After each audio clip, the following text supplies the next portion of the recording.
자, 대한강통신입니다. 자, 최근에 굉장히 자주 분석을 드리고 있는 종목이죠.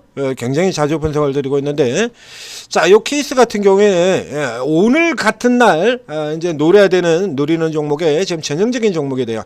자, 앞에도 얘기 드렸습니다만, 자, 지금 지수가 코스피 지수가 마이너스 5.37% 깨지고요. 코스피 200은 5.66, 그리고 심지어 코스닥도 어제 올랐다는 바이오 종목들까지 시장이 너무 내리면서 바이오까지 쭉 폭락을 하면서 다 깨지고 있습니다. 지수들이 둘이 나란히 마이너스 5%가 찍혔고요. 상승 종목 수의 합계가 코스피는 상승 종목 61개, 코스닥에 103개, 합계가 164개밖에 안 됩니다.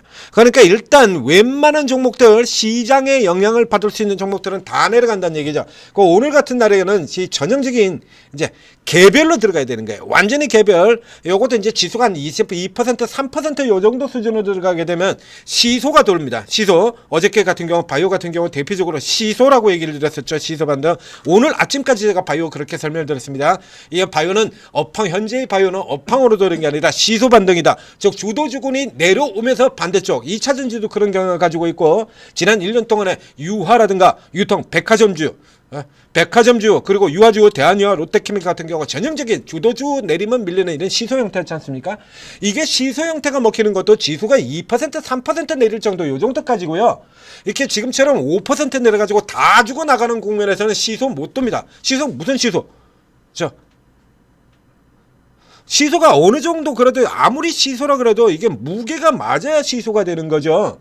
시소의 한쪽 측면에다가 코끼리가 앉아있다라고 하면 이쪽에 사람이 백날 눌러봐야 이거 안 들려올려져. 안 되잖아요.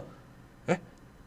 그러니까 저쪽에 코끼리가 아니라 뭐 예를 들면 김준현 정도가 앉아있다라고 하면 뭐 그렇게 안 된다고 하더라도 무게 차이가 많이 나긴 하겠지만, 이쪽에 사람 둘이서 이렇게 당기거나 이쪽에 둘이 앉아버리게 된다 그러면 그럼 올라가지 않습니까? 그쵸? 저 김준현이가 제 몸무게 딱 2배니까요. 그러면 저 같은 사람들 저하고 2차장하고 우리 사무실에 2차장하고 둘이서 딱 앉으면 그러면 김준희하고 시소가 맞는 겁니다. 그런데 저쪽에 시소의 반대편에 코끼리가 앉아버리게 되면요, 안 되잖아요. 그거 꼼짝 안 하는 거야. 이게 지수가 지금 4% 넘어서 5% 들어가는 이 국면에서는 시소 못 듭니다. 시소가 돌아주려고 그러면 지금 5%나 있는 게 적어도 4% 수준까지는 들어 올려줘야 그 다음에 뭐가 작동이 되는 거고요. 이렇게 되는 데서는 이렇게 5% 이상 깨졌다고 돌아가는 데는 시소로 도는 게 아니라 낙폭과대로 돌아가는 겁니다. 그러니까 현재 같은 국면에서는 계속해서 지수가 밀려 내릴 때 반대편으로 얘기했던 시소라는 개념은 머리에서 지우를 하셔야 돼요. 그리고 현재 같은 경우는 이제 완전 개별로 노려야 되는 겁니다.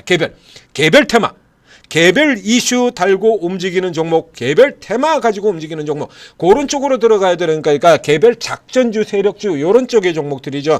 그 중에서도 최근에 움직임이 좋았던입니다. 바로 이 광통신 이 종목 같은 경우가 바로 거기에 대표적인 케이스로 들어가게 되는 케이스가 되는 거죠. 자, 이 앞쪽에 대한광통신 제가 분석을 해뒀던 거면 최근에 지금 계속해서 분석을 해두고 있습니다. 이렇게, 그렇죠?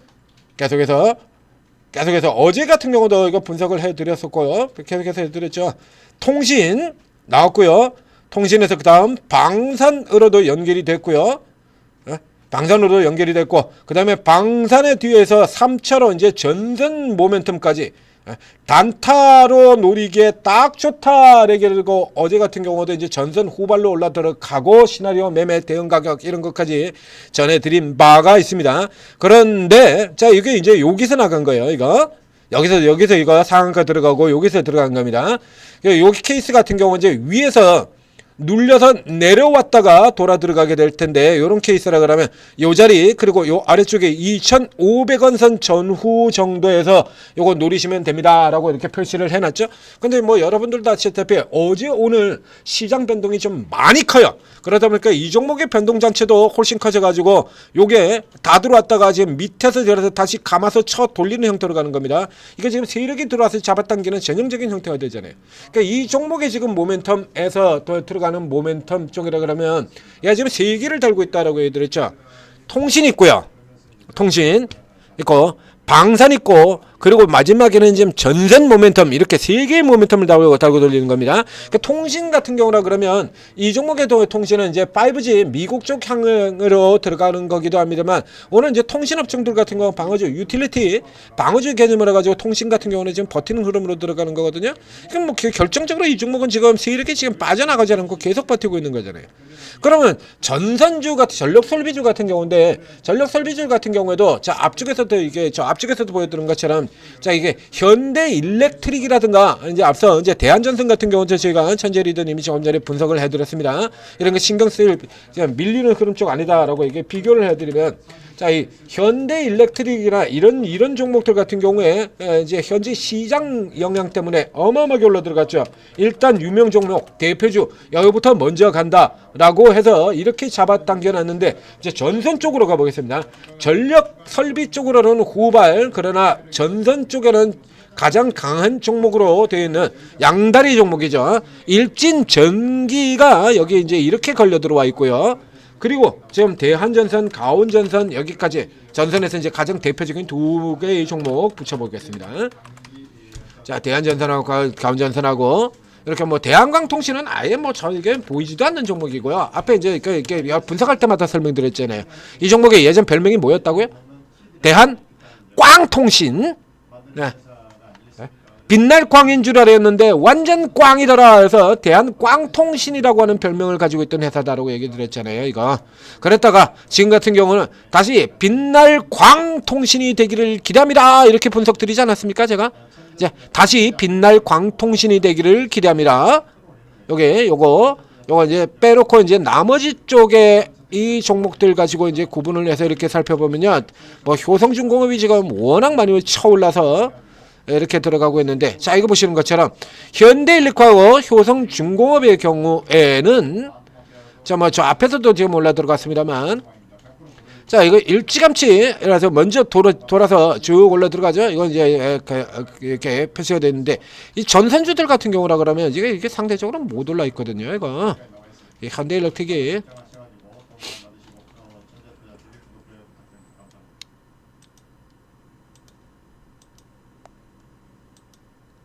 자 이렇게 돼서 이 현대일렉트라고 효성중공업이 먼저 쳐오르고, 예, 그 다음에 일진전기 오르고 대한전선 올라오고 가온전선 뒤따라 올라오고 이런 형태잖아요.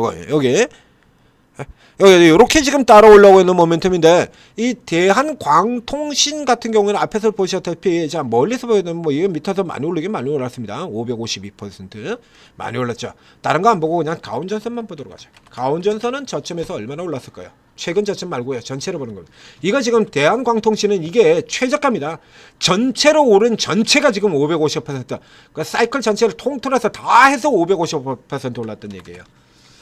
앞에 이제 먼저 이제 전력의 모멘텀을 타고 올라 들어갔던 뭐 일진전기는 전력 설비까지 가지고 있는 종목이기 때문에 얘는 아니고 가온전선만 보도록 하겠습니다. 가온전선 여기 500% 이제 이렇게 따라 들어온 거죠. 그러니까 이만큼 올라온 몫을 대한광통신의 경우는 지금 이제 한 방에 잡고 들어온 케이스가 되겠다라는 얘기예요. 그러니까 이 세력들 같은 경우가 이제 문제는 다 나갔다 해서 빠져나가 버리면 끝인데, 앞에 얘기 들은 것처럼 주가도 지금 아직 지금 다 들어오지도 않았어요. 이게 지금 워낙에 많이 내려서 그래요. 이게 워낙에 많이 내려서, 그래서 실질적으로 숏커버 언더슈팅으로 들어가는 요 부분들은 빼고 계산을 해야 됩니다. 그러니까 이제 500%로 표시가 되고 있습니다만, 사실은 이 종목이 지금 바뀌어 나간 게, 종목의 구조가 바뀐 게, 종목의 모멘텀도 바뀌고 구조가 다 바뀐 건 어디서부터냐라고 하면 여기서부터예요. 190% 올라 있는 겁니다. 이거 요게 전부 답니다. 근데 이 중에서 또 전선 모멘텀 같은 경우는 또 다 받은 거 아니죠. 자, 전선 모멘텀의 경우는 마지막 상승 요거밖에 안 되는 거고요.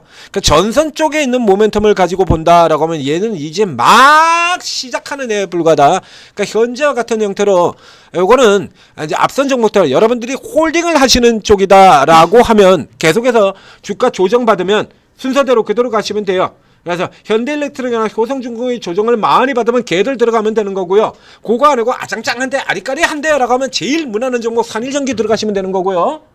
산해전기 오른쪽 애들 같은 거 아직 뭐 제대로 못 올랐지 않느냐 이런 식에서 본다고는 앞서서 먼저 추천을 드렸던 대한전선, 가온전선, 일진전기 이런 애들은 홀딩 형태로 가는 거고요. 그리고 그 사이에 이제 뒤쪽에서 나오는 종목 중에서 이제 단타로 들어가서 노리는 종목이 바로 이 대한광통신 그리고 대원전선 이렇게 되는 거죠.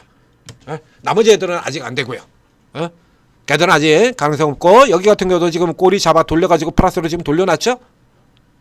대원전선도 지금 바로 돌려나가 지금 양봉으로 지금 돌려놓은 상태 아닙니까? 쭉 떨어졌다가 요 케이스 같은 경우도 여전히 지금 너무 못 올랐거든요. 이건 너무 못 올랐잖아요. 이제 모멘텀 받고 지금 이제 추격이 시작하는 거거든. 그러니까 이게 시장의 영향을 받고 깨지는 쪽으로 가는 종목들은 그동안 시장 덕분에 미친 듯이 올라와 있던 시장 덕택에 미친 듯이 올랐던 얘들이 그 몫은 감당을 하는 거고요. 시장 덕택에 미친 듯이 올라 들어왔지 않습니까? 그러면 얘들이 이제 그 몫을 감당을 하는 거고 시장이 이렇게 올라들고 섹터가 이렇게 올라오는데도 불구하고 못 올랐던 그래서 이제 일지는 빼버리고요. 이렇게 볼게요. 그럼에도 불구하고 이렇게 올라오는데도 그럼 대원전선이 이게 안 나는 회사야? 대원전선은 뭐 전력 모멘텀을 전혀 못 받는 회사입니까? 그거 아니다라고 설명드렸었죠. 대원전선 그런 거 아니다라고 설명을 드렸잖아요. 이런 애들은 이제 올라오기 시작한 애들이에요. 이런 애들 같은 경우에는 버티는 겁니다. 이게 개별로 드는 거예요. 이제 시장이 아니라 개별로 돌아오는 쪽에서 가장 현재로 보면 주목해야 될 가온이나 대한전선이나 일진전기 같은 경우는 전력설비조 전체에 저 영향을 받는 만한 등치가 되는 기업들이 같은 경우들이고요. 이제 지금 얘들 같은 경우는 이게 대원전선은 시가총액이 3천억이나 됩니다. 이거 우리의 대한 빛날광통신 자 여기도 시가총액 3천억이죠. 자 전력수의 위쪽에 들어가 있는 종목인 가온전선 같은 경우는 가온전선은 시가총액 1조 4천억이고요. 일진전기 대한전선 볼까요? 4조 7천억이고요. 일진전기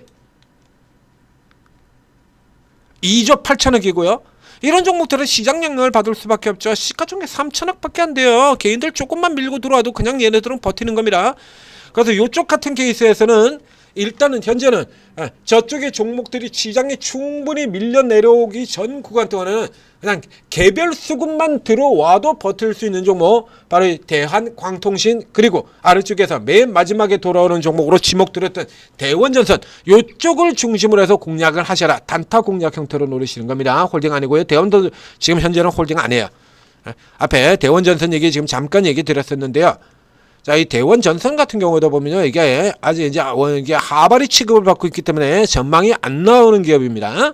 전망치가 안 나오는 기업이지만 이거 지금 똑같이 그대로 받고 들어가잖아요. 남들처럼. 남들처럼 올해 상반기에 벌써 137억 영업이 이게 137억이 나왔어요. 137억이 작년 전체 이익을 거의 다 채워가고 있습니다. 이게 지금 못 올라오고 있던 게 이상한 거 아닙니까? 그러니까 순위에서 너무 밀려버린 거죠. 현대일렉이랑 효성중공업이라든가 뭐 LS일렉 저런 거 대영주 그다음에 그 바로 아래쪽에 있는 뭐 일진전기, 산일전기 이런 종목들한테 팔려가지고 제대로 빚을 못 본 거야.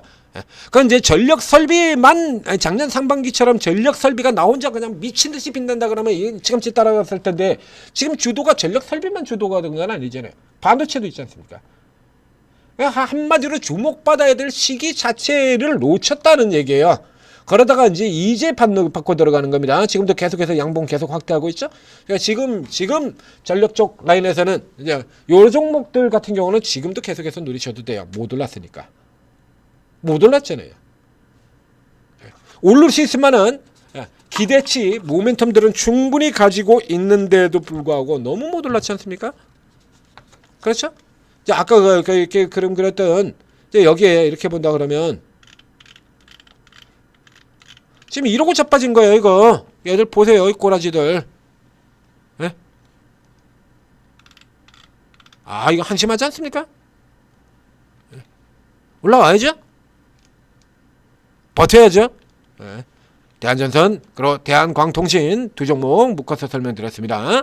자, 요렇게 지금 같은 이런 와중에서도 요런 종목들을 지금 저희가 찾아서 골라서 틈새 종목들을 골라 뽑아드린다는 얘기예요.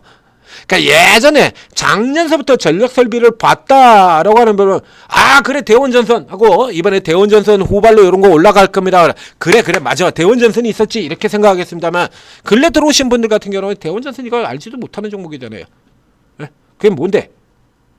전선이라는 이름 붙은 거 보니까 뭐 전력 이런 종목이길 할 것 같은데 모르죠. 대한광통신 통신회사인 걸로 알고 모르세요? 요런 것들 같은 경우에 제가 다 잡아서 이렇게 뽑아서 약세장 틈에서도 노릴 수 있는 종목들 설명드리기가 해드린다는 얘기입니다. 대한전선 같은 경우도 지금 들어가시면 안 되죠. 요 아래쪽에 여기서 보셔야죠. 요 동그라미 아래 되는 거. 요 선 이하 구간 요쪽에서 이렇게 노리는 겁니다. 그 요런 쪽에서 보면 단타 계속해서 잡아먹을 수 있다라는 얘기가 되는 겁니다. 자 오르고 도움 받으시고 힘든 장세 잘 이겨내시고 또 그리고 저가에서 잡아서 대박 나시기 바랍니다. 작년 11월 달에 올해 4월 달에 그렇죠? 중간 사이에 틈새 개별 이런 종목으로 피해 드리고 그리고 다시 돌아가들 때 대박 냈지 않습니까?